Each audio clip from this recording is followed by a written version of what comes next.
दोस्तों, उत्तर प्रदेश के जिला अमेठी का एक इलाका लगता है एरोबा भवानी। दरअसल यहाँ पर चंदन नाम का एक लड़का एक घर के दरवाजे को खटखटाता है। जैसे ही दरवाजा खुलता है, उसके हाथ में पिस्टल लगी हुई थी। सामने जो भी दिखाई दे रहा था वह एक के बाद एक अपनी पिस्टल से गोलियां चला रहा था। सामने एक सुनील कुमार नाम के एक व्यक्ति होते हैं, मास्टर जी होते हैं, उनको गोली लगती है। ठीक सामने उनकी पत्नी भी खड़ी हुई थी, पत्नी को वो 2 गोली मारता है। इसी बीच में एक 1.5 साल की बच्ची पास में खड़ी थी। घर के आंगन का ये वाकया है। उस लड़की को भी गोली लगती है, लेकिन इसी बीच में जो उनकी बड़ी बेटी होती है, जिसकी उम्र लगभग 6 या 7 साल के आसपास रही होगी, उस लड़की ने अपनी जान बचाने की कोशिश की और वह यहाँ से भागती है। अभी सीढ़ियों के पास पहुंची ही थी कि एक गोली उसको भी मार दी जाती है और वह मर जाती है। एक के बाद एक लगभग 9 गोलियां चलाई जाती हैं। इसी बीच में जब देख लेता है, इत्मीनान कर लेता है कि सब के सब मर चुके हैं, तब वह एक और गोली चलाता है और जैसे ही अपनी जान लेने की कोशिश करता है तो वो गोली मिस हो जाती है। हालांकि उसने दूसरी गोली चलाने की कोशिश की, लेकिन उसके अंदर इतनी हिम्मत नहीं बची थी कि वह एक गोली और चला पाता। इसके बाद यह घटना सोशल मीडिया पर बहुत तेजी के साथ वायरल होने लगती है। अब हर कोई यह जानना चाहता था कि आखिरकार चंदन वर्मा ने उस शिक्षक के परिवार की हत्या क्यों कर दी। क्या कसूर था उन छोटी छोटी बच्चियों का कि उन्होंने उनको भी मार डाला। और हर कोई इन सवालों के जवाब जानने की तलाश में जुड़ जाता है। अब पक्ष हो या विपक्ष, सोशल मीडिया हो या अखबार या टेलीविजन, हर जगह जहां देखो चंदन वर्मा का नाम लोग ले रहे थे। चंदन वर्मा को ढूंढने के लिए हर तरह से कोशिश की जा रही थी। आखिरकार एसटीएफ को मिल जाता है, लेकिन एसटीएफ को मिलने के बाद उस पिस्टल को ढूंढा जा रहा था जिस पिस्टल से शिक्षक के परिवार का कत्ल किया गया था, यानी कि गोलियां चलाई गई थी। अब उस पिस्टल को ढूंढने के लिए जाते हैं, तभी दरोगा की एक और पिस्टल छिनता है और जैसे छीनने की कोशिश कर रहा था, गोली चला रहा था। पुलिस जवाबी कार्रवाई में भी गोली चला देती है और चंदन वर्मा गंभीर रूप से घायल हो जाता है। फिलहाल चंदन वर्मा तो सलाखों के पीछे पहुंच चुका है, लेकिन लोग अभी भी यह जानना चाहते हैं कि आखिरकार चंदन वर्मा ने उस शिक्षक के परिवार की हत्या क्यों कर दी। दोस्तों, आज की इस कहानी के माध्यम से इसकी छूटी हुई कड़ियां थी, उनके बारे में जानने की कोशिश करते हैं। नमस्कार दोस्तों, आज की जो सच्ची घटना मैं आपको सुनाने जा रहा हूं, ये सच्ची घटना शुरू होती है अंबेडकर नगर के टांडा से। साल 1990 की यह बात है। मायाराम वर्मा नाम का एक व्यक्ति होता है, उसके साथ उसके 8 भाई और होते हैं। वह अपना इस टांडा को छोड़कर सीधा पहुंच जाता है उत्तर प्रदेश के रायबरेली के तेलिया घाट मोहल्ले में। वहीं पर रहने लगता है। जो भी कुछ काम धाम होता था, अपना काम करता था, अपने परिवार का भरण पोषण करता था। मायाराम जब साल 2010 आता है तो अपने परिवार को लेकर वह सीधा दिल्ली की तरफ रुख करता है और वहीं पर जाकर पूरी तरह से बस जाता है। लेकिन परिवार के कुछ सदस्य ऐसे होते हैं जो अभी रायबरेली में ही छूट जाते हैं। वह अपनी जिंदगी में बिजी हो जाता है। उसका जो लड़का होता है, जिसका नाम चंदन वर्मा होता है, साल 2019 और 20 का जब समय आता है तो वह अपने घर यानी कि रायबरेली दिल्ली से वापस आ जाता है और यहाँ आकर एक मटिया एक जगह लगती है, मटिया में रहने लगता है। यहाँ से लगभग 2 किलोमीटर दूर एक तेलिया कोट लगता है जो रायबरेली में ही होता है। वहाँ पर उसके चाचा रहते हैं। वो कभी कभी अपने चाचा से मिलने के लिए चला जाया करता था, आता था जाता था। साथ ही उसका एक काम था कि वो लैब टेक्नीशियन का भी काम करता है। इसके अलावा उसके पास एक बुलेट मोटरसाइकिल है और बुलेट मोटरसाइकिल पर बैठकर वो एक तरह से रंगबाजी करता है। छोटी छोटी बातों पर गुस्सा करना, तुनक मिजाजी करना और किसी को भी जवाब देना, इस तरह की उसकी आदत में शुमार था। शहर में अलग अलग हॉस्पिटल्स वगैरह में इसकी जान पहचान भी हो जाती है, क्योंकि वो लैब टेक्नीशियन के जो काम करता था, हवाबाजी दिखाने और लोगों को रंगबाजी दिखाना। एक तरफ तो कहानी ये होती है जो चंदन वर्मा की चल रही थी, साल 1990 से शुरू होती है। दिल्ली जाता है, वापस लौटकर इस मटिया यानी कि रायबरेली में आ जाता है। एक कहानी थी, रायबरेली का ही एक इलाका लगता है, थाना गदगंज, और इसी का गांव लगता है सुदामापुर। वहां का रहने वाला एक किसान का बेटा, एक मजदूर का बेटा, जिसका नाम सुनील कुमार होता है। सुनील कुमार शुरू से ही पढ़ने में बेहद होशियार होता है और उसे मजदूरी करके अपनी पढ़ाई में वह हिस्सेदारी लेता है। जबकि उसका जो बड़ा भाई होता है वह पढ़ नहीं पाता और वह आगे मजदूर बन जाता है, लेकिन यह भी मजदूरी करता था। और ऐसे करते करते साल 2018 आता है। 2018 में उत्तर प्रदेश पुलिस में वैकेंसी निकलती है सिपाही के पद पर और यह आवेदन कर देता है। बहुत ही अच्छे नेचर का, बहुत ही सरल स्वभाव का ये व्यक्ति जब उत्तर प्रदेश पुलिस के लिए आवेदन करता है तो साल 2018 में इसकी नौकरी लग जाती है। और नौकरी लगने के बाद लगभग 1 साल तक यह उत्तर प्रदेश पुलिस में नौकरी करता है।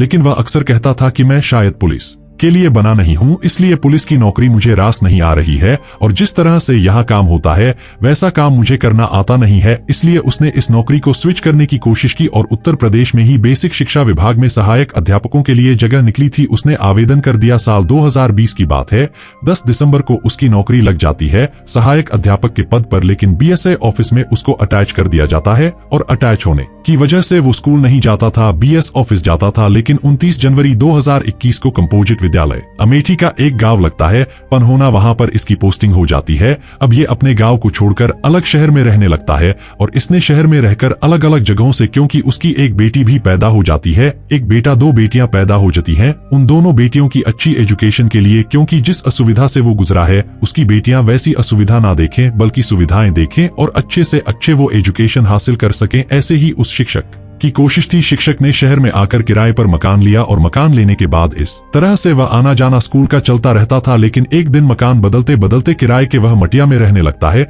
मटिया में जहां क्या चंदन वर्मा रहता था उसी इलाके में कुछ थोड़ा सा फासला होता है। पड़ोसी लड़का होता है, वो चंदन वर्मा जानता था कि सुनील कुमार की पोस्टिंग अमेठी में है, वह शिक्षक है। वो घर से चले जाते हैं और इसी बीच में इसने जाल बिछाना शुरू कर देता है, यानी कि चंदन उस शिक्षक की पत्नी, जिसका नाम पूनम भारती होता है, उससे नजदीकियां बढ़ा लेता है और नजदीकी बढ़ाने के बाद उसके बहुत नजदीक जाने की कोशिश करता है, उससे बातचीत करता है। जब जब शिक्षक अपने काम से बाहर जाया करते थे तब वो उसके घर में चला जाया करता था, ऐसा मीडिया दावा करती है, ऐसा बताते भी हैं। अब यह चंदन की नजदीकियां उससे लगातार बढ़ रही थी, चाहे वो व्हाट्सएप पर कॉल करना हो या फिर वीडियो कॉल करना हो, इस तरह से उसकी कॉलिंग वगैरह होती रहती थी और इनकी नजदीकियां बढ़ रही थी। साल 2024 आ जाता है। 1 अप्रैल 2024 को सुनील ने 2 बिसा जमीन खरीदी थी ताकि वह अपना घर बना सके। वह अपनी पत्नी के नाम से उसने जमीन खरीदी थी और इसमें गवाह बनाया गया था चंदन वर्मा को। चंदन वर्मा गवाह बन जाता है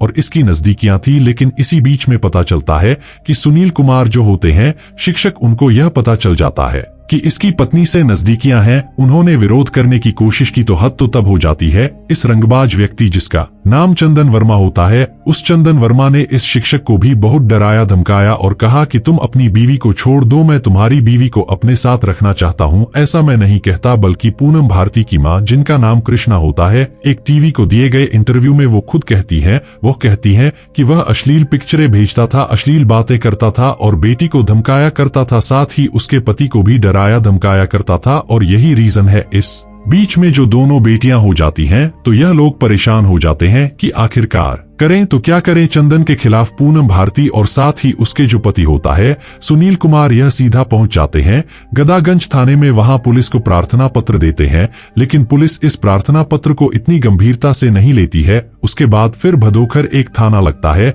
वहां पर भी एक प्रार्थना पत्र दिया जाता है, लेकिन पुलिस वाले इस प्रार्थना पत्र को भी गंभीरता से नहीं लेते हैं। आखिरकार 18 अगस्त 2024 को रायबरेली में जब पूनम अपनी बेटी को दवा दिलाने के लिए जा रही थी तो इसी बीच में चंदन वर्मा उसका रास्ता रोक लेता है, उससे अश्लील बातें करता है, अश्लील हरकतें उसके साथ करने लगता है। इसको गुस्सा आता है। पूनम भारती जब गुस्सा करती है, विरोध करती है, तो वो उसके साथ जाति सूचक शब्दों का भी इस्तेमाल करता है। अब इस हिसाब से वो बहुत ज्यादा परेशान हो जाती है। अपने पति को बताती है कि लगातार मेरा पीछा कर रहा है, आखिर करें तो क्या करें। तब यह दोनों पति पत्नी जाते हैं रायबरेली की कोतवाली थाने में। वहां जाकर चंदन वर्मा के खिलाफ FIR दर्ज कराते हैं और FIR में छेड़छाड़, धमकाना, रास्ता रोकना, मारपीट करना और SC/ST एक्ट की धाराओं में मुकदमा दर्ज हो जाता है। पुलिस इस मामले को गंभीरता से भी लेती है, लेकिन उतना गंभीरता से नहीं लेती जितना क्या पुलिस को मामला को गंभीरता से लेना चाहिए था। बताया जाता है कि वह जेल में ज्यादा दिन टिक नहीं पाता, या तो उसे जमानत वहीं अंदर से थाने से हो जाती है या फिर जेल जाता है तो 3 दिन के बाद उसको जमानत हो जाती है। लेकिन इस बात को वो अपने दिल पर इतना लगा लेता है कि वह कोशिश करता है कि अब जहां भी देखो वहां उसका पीछा करने की कोशिश करता है। इसी हिसाब से जब उसे शक सुनील कुमार को लगता है कि यहाँ पर उसके लिए रहना ठीक नहीं है, तो लगभग 3 महीने पहले ही उसने यह इलाका जो मटिया का था उसे छोड़कर चला जाता है और अमेठी में ही एक शिवरतनगंज थाना लगता है। उसी से 5 किलोमीटर दूर एक कस्बा लगता है अरोवा भवानी। वहां एक चौराहे के पास में एक सत्यव्रत अवस्थी उर्फ मुन्ना के मकान में किराया पर रहने लगते हैं और चंदन वर्मा जब से FIR हुई थी तब से बौखलाया रहता है और उसने 12 सितंबर 2024 को अपने व्हाट्सएप स्टेटस पर लिखा था कि 5 लोग मरेंगे, जल्द दिखाता हूं। इस तरह का स्टेटस लिखा यहाँ पर। यह खतरा भी महसूस करती थी पूनम और उसका पति भी, लेकिन जो चंदन वर्मा होता है वह इसी तरह की फराक में था कि कब उसको मौका मिलेगा। और 3 अक्टूबर 2024 की शाम 6:50 के आसपास का यह वाकया है। अमेठी जिले का थाना लगता है शिवरतनगंज और वहां का इलाका है अरोवा भवानी चौराया। वहां पर जो एक मकान होता है जिसका नाम सत्यव्रत अवस्थी होता है, जिस मकान में किराए पर रहते हैं सुनील कुमार, उस मकान का दरवाजा खटखटाया जाता है। एक तरफ वह दरवाजा खटखटा रहा था। इसी बीच में दुर्गा भवानी शक्तिपीठ पर मेला लगा हुआ था। वहां पर मेले में आने जाने वाले लोग आरती शुरू हो जाती है तो जो म्यूजिक बज रहा था उसका भी एक तरह का शोर था। साथ ही जो चौराहा है वहां पर लोगों का आना जाना है, बाजार है, उसका शोर शराबा था। इसी शोर शराब का फायदा उठाकर वो दरवाजा खुलवाता है। दरवाजा जैसे ही खुलता है सामने शिक्षक सुनील कुमार खड़े हुए हैं, साथ ही उनकी पत्नी है, साथ ही उनकी एक बेटी है और जो बड़ी बेटी है। चारों एक ही साथ आंगन में थे। इसी बीच में चंदन अपनी पिस्टल निकालता है। उसके पास बताए जाते हैं कि 2 मैगजीन थी और दोनों ही मैगजीन उसकी फुल थी, लोड थी और वह देखते ही देखते बिना देखे यानी कि गोलियां चला रहा है। अंधाधुंध सामने शिक्षक को 3 गोली लगती हैं। उनकी पत्नी जो होती है पूनम भारती, उनको 2 गोलियां लगती हैं। एक बेटी जो छोटी है उसको भी 1 गोली लग जाती है। तीनों की घटना स्थल पर ही मौत हो जाती है। छोटी बेटी शायद अपनी जान बचाने की कोशिश कर रही थी। वह सीढ़ी की तरफ भागने की जब कोशिश करती है तो उसको भी गोली मार दी जाती है और गोली मार के इनको मौत के घाट उतार देता है। इधर लोग समझ नहीं पा रहे थे कि आखिरकार ये गोलियों की आवाज कहां से आ रही है। कुछ लोग समझ रहे थे कि जहां आरती चल रही है शायद वहीं पर आतिशबाजी हो रही है, लेकिन लोगों ने जब आसमान की तरफ देखा तो उधर से कोई ऐसी चमक नहीं थी। तब लोगों को लगता है कि शायद एक जहां मास्टर जी रहते हैं यानी कि सुनील कुमार रहते हैं उस घर की तरफ से आवाजें आ रही हैं। लोग जब दौड़ के पहुंचते हैं तो इसी बीच में इस व्यक्ति ने, जिसका नाम चंदन वर्मा होता है, लगभग 10 राउंड गोलियां चलाई थी। एक राउंड गोली उसने खुद पर भी चलाई लेकिन उसमें वो कामयाब नहीं हो पाता है और वो गोली मिस हो जाती है। अगली गोली चलाने की उसके अंदर हिम्मत नहीं थी, दीवार फांदता है और वो वहां से भाग जाता है। ये बुलेट मोटरसाइकिल से आया था, वही बुलेट मोटरसाइकिल जिससे रंगबाजी करता था वो उसने अपने ही एक रिश्तेदार या दोस्त बताए जाते हैं उनके यहाँ पर खड़ी कर दी थी। खड़ी करने के बाद उसे वापस लेता है और भाग जाता है और पिस्टल जो उसके हाथ में होती है अमेठी से सीधा प्रयागराज की तरफ दौड़ता है और प्रयागराज से सीधा बस पकड़ता है नोएडा के लिए। और पुलिस इस मामले को इसलिए गंभीरता से लेती है क्योंकि ये मामला लगातार सोशल मीडिया पर वायरल हो जाता है। टेलीविजन हो या अखबार हो, हर जगह इस बात की चर्चा शुरू हो जाती है। उत्तर प्रदेश के पूर्व मुख्यमंत्री अखिलेश यादव हो या वर्तमान मुख्यमंत्री योगी आदित्यनाथ हो, राहुल गांधी हो या फिर सांसद चंद्रशेखर आजाद हो या पूर्व मुख्यमंत्री मायावती हो, सभी अपने अपने तरीके से इस मामले में आवाज उठा रहे थे। तो योगी आदित्यनाथ कह रहे थे कि हम इस